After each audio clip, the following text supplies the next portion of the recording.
shit. Yep. All that folks, came to mind at the end of that match was Tommaso Ciampa's theme song, Ciampa, No One Will Survive. Yeah, Ciampa actually air raid crashes Adam Cole from the top of the War Games cage through double tables. Holy shit. And not only was that great and amazing, and not only, it's another one of those where I'm like, I never want to see anybody do that again. I'm so happy I seen it, but so much can go wrong. But I don't know, Pasty, if you watched the NXT, was it the NXT? No, the ROH table for three. I think it was ROH or the independent one, whatever it was. Adam Cole was on there. And he was talking about the War Games match prior to this one. And when he climbed to the top of the cage and he kind of inchwormed along it, he was talking about how he's scared of heights. And he could not stand up on that because he was so terrified and froze. So he kind of inchwormed along it. And then I'm seeing him up here being held upside down in the air by Ciampa. And I'm like, wow, that takes some fucking guts. Yeah, that could have ended very badly, very easily. Just, whew. Truly. Scary, but made for an awesome moment. It was, and might I say, Ciampa hit it perfectly. Like, it, when you watch the replays, the first time I watched it, I was so scared to death. But when you watch the replays, he really took care of Adam Cole. Yes, very much so. It did kind of look like he slipped a little bit at the beginning. But he did his best to take care of Adam Cole. And, yeah, you could tell that it was done in a very, very safe manner. Yeah. Risky, but safe. Uh-huh. There's a difference between risky and dangerous. Yeah. And just beautiful how he landed into the pin. Both men just dead. Yeah, wow. Yeah, what else are you going to do? You just lie there. You let Keith Lee pin him, that's what you do. And it was good that it was just there was no bullshit. It was a straight up pinfall victory with no questions, no late kickouts, no anything goofy. Just like, yep, they won, hands down. And how dastardly was it? Ciampa's like, come on, Cole, let's go, to start the match. And then Cole's like, nah, I'm going to hang out back. You go ahead, O'Reilly. Yeah. Oh, that's perfect. Him being the heel leader of the group. Yep. And then Ciampa still, at the end, it ended with Ciampa and Cole. Yep. So they told that whole story. I mean, that is psychology. That is storytelling. That's old school wrestling that even if you don't consciously catch it, you'll still enjoy it. Yeah. Yeah, and in the back of your mind, it just makes that much more sense. Exactly. It's a beautiful thing what they're able to do on NXT, and especially like Ciampa. The storylines he's been in throughout his career in NXT have just been top caliber of any organization, of any time period. He's definitely solid. He's definitely one that you want on the team. One you don't want to let go of in NXT, and we'll actually discuss that a little further later on also. Yes. But Pasty, again, as the jackass who has to keep us moving, I'm going to try to wrap us up here. I do want to say, as the jackass who wants to toot his own horn, Mac ended up winning this pay-per-view with 3-2. Yes, indeed.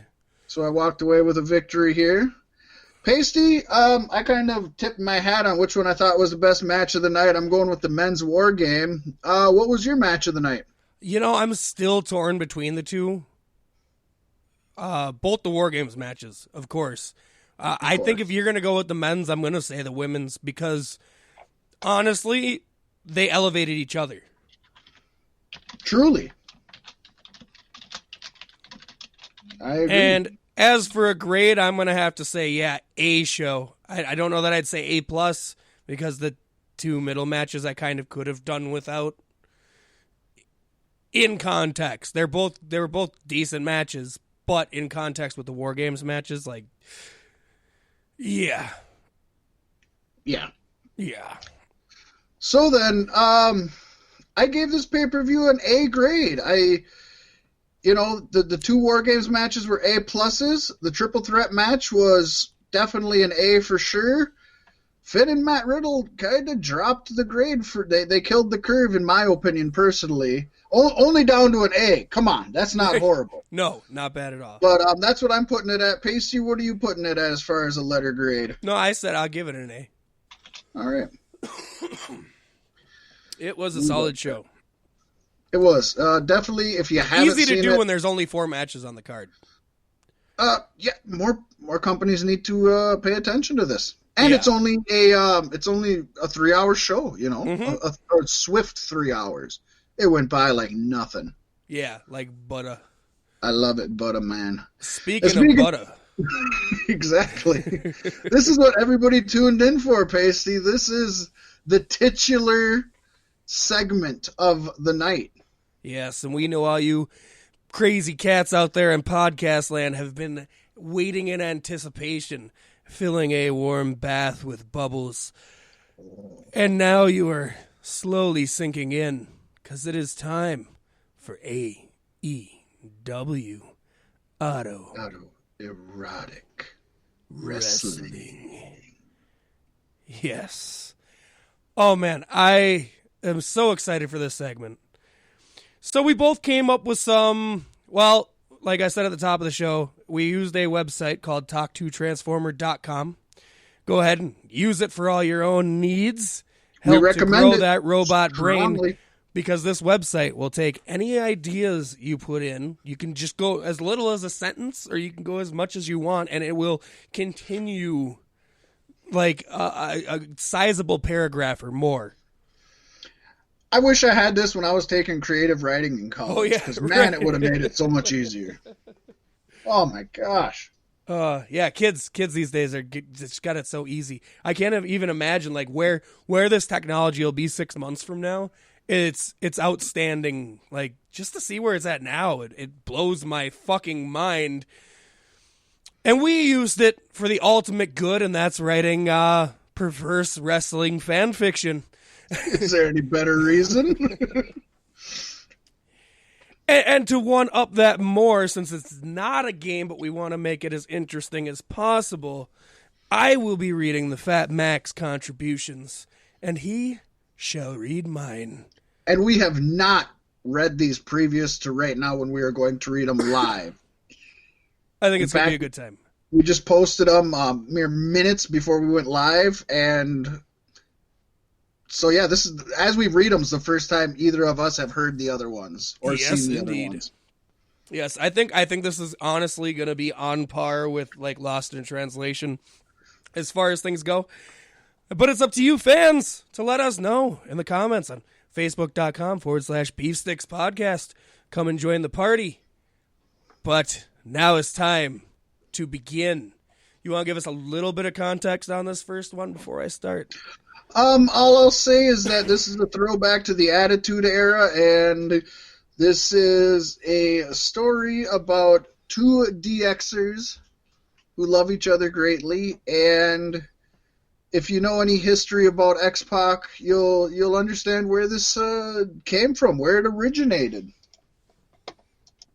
I love it. Anything with X-Pac, it's going to be good. Yeast infection? It's not, but that is a good guess.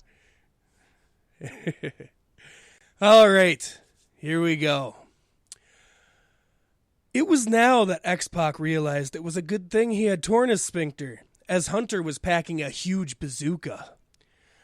"So what is it you want to do to my butthole today?" Pac asked. "You said you liked butthole?" "Nuh-uh, hee. I told you you make me want to fill it up with cock. What's your bonus? Or do you want my ass too?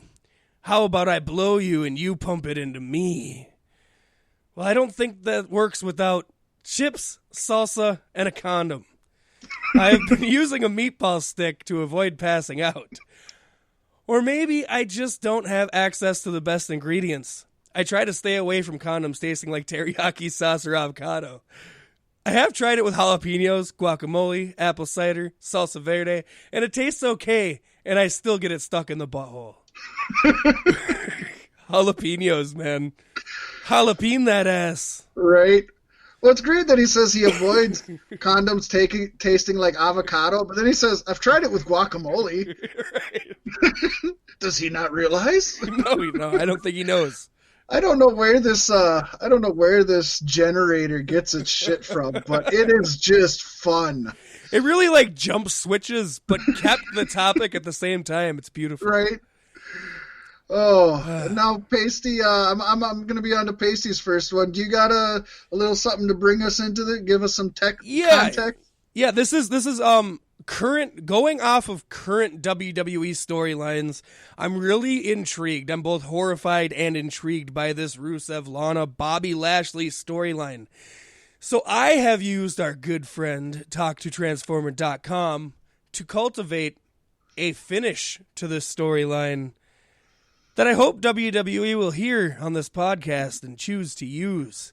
I think it's the cleanest way out, to be honest. I'm excited for this, so I'm just going to get right into it. Rusev watched from the closet as Bobby Lashley ripped off Lana's blouse and placed her on the four-post bed. By now, Bobby was ready to proceed. Oh yeah, I forgot to mention. I need this shirt, Rusev said. I'm going to have a harem. It's a job requirement. I have to be in charge of that. I am going to have multiple women. Showing the umbrage that would come with having such a horribly humiliating situation are the hundreds of women who have women or do not. Bobby leaned over and lifted his nipple, watching with satisfaction as a droplet of blue liquid began to drip off the smutty right hand of his partner. Lana moaned in pleasure as her vagina tensed up and she grinded against the wooden stud in her ass. Her meatballs grinding on the bench between her ass cheeks. Bobby squeezed her pussy, squeezing and squeezing, letting out a low moan as a gush of cum erupted. Lana turned around, revealing bare cheeks and swollen, lumpy breasts. Okay, Rusev said. You're naked. Yes, sir, Lana said. Get on your knees. Lana let out a long moan, which Rusev then grabbed by the shoulder. Lay down! Lana did as told, and Rusev sat Lana's face. Open your mouth, Rusev ordered. Speak! Lana opened her mouth and didn't look up. Rusev pulled her back to the edge of the bed and lifted her up by her chest. Nasty bitch! What you got on your mind, he asked. About your lover, Bobby. Find out next week on WWE Raw. Isn't that great? I think it's great that there's two stories in a row that involved meatballs. Right. Yes. It's all about what were the odds? I also love that she had a wooden stud in her ass. Oh, this is great. She had the I was just going to say she had the wooden stud in her ass. I love that a droplet of blue liquid dripped off the smutty right hand. Shout out to Blue Chew, maybe. I don't know. Did it come out of Lashley's nipple? And I love her lumpy breasts. Yeah. Swollen lumpy breasts. Not like nothing else. It's a good lumpy breast. Wasn't that in 40-Year-Old Virgin? They feel like sand. I watched like 15 minutes of that movie and shut it off, so I don't know. But I do know that this is probably a better way to end the storyline than WWE will ever come up with. Right, and I mean, it can still continue. This left you on a cliffhanger because she hasn't answered yet. Rusev just caught her in the act. We just know she's a nasty bitch. I love how Rusev is watching from the closet and it's just like, I need this shirt. I know, right? It's a job requirement. I'm going to have a harem. I'm worried, though. I'm worried about Lana because he lifted her by her chest. That's why do you think Ouch. she's got swollen, lumpy breasts? Yeah, that'd lumpify my titties It's too. a common I tell you occurrence. what. It's why